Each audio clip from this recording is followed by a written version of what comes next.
ओम नमो नारायण। भगवत गीता का उद्देश्य क्या है? मानवता को अज्ञानता से उभारना।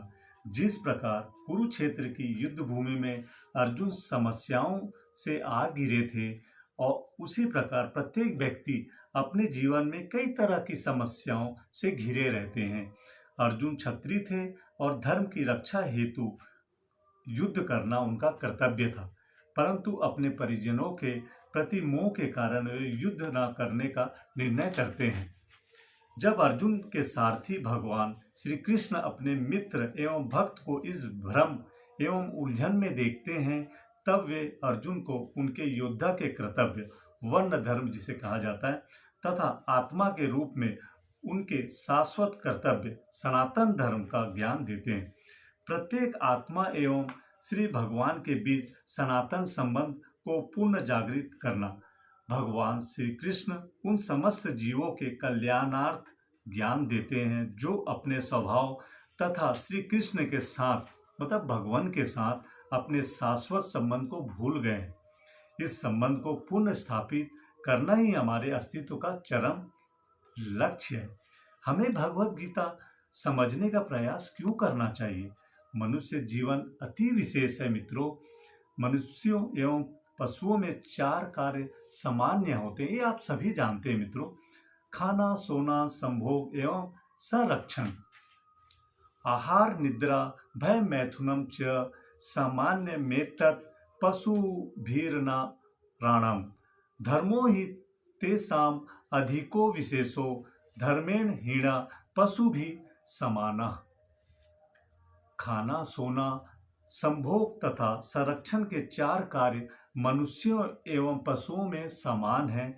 मनुष्य को केवल तभी श्रेष्ठ माना जाता है जब वह परम सत्य अथवा धर्म के विषय में जिज्ञासा रखता है, अन्यथा वह पशु के ही समान माना जाएगा। जब अगर आप और हम अपने धर्म और कर्तव्य को नहीं निभाएंगे, उस परमात्मा ने हमें यहाँ इस धरती पे या हमें जो जन्म दिया हुआ है उसका उद्देश्य ही हम समझ नहीं पाएंगे मित्रों, तो हम फिर पशु के समान ही माने जाएंगे। क्योंकि हमें भगवान ने बहुत ही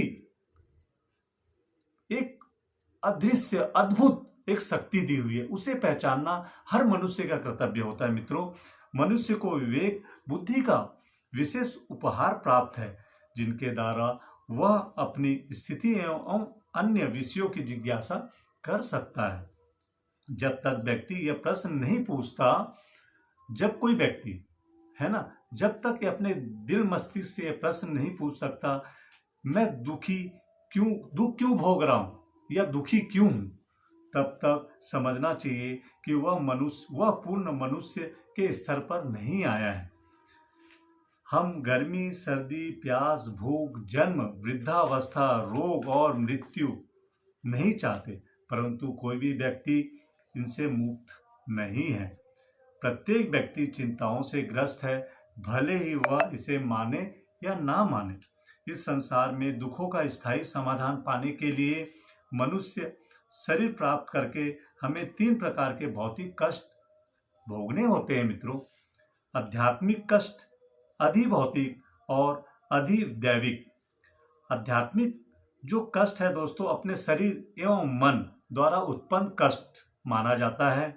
अधिभौतिक कष्ट अन्य प्राणियों द्वारा दिए गए कष्ट, जैसे मच्छर इत्यादि। मच्छर अगर आपको काट दे तो वो क्या है? अधिभौतिक। कुत्ता काट दे या कोई जानवर अभी आपको मार दे तो ये सभी अधिभौतिक कष्टों में सम्मिलित है मित्रों।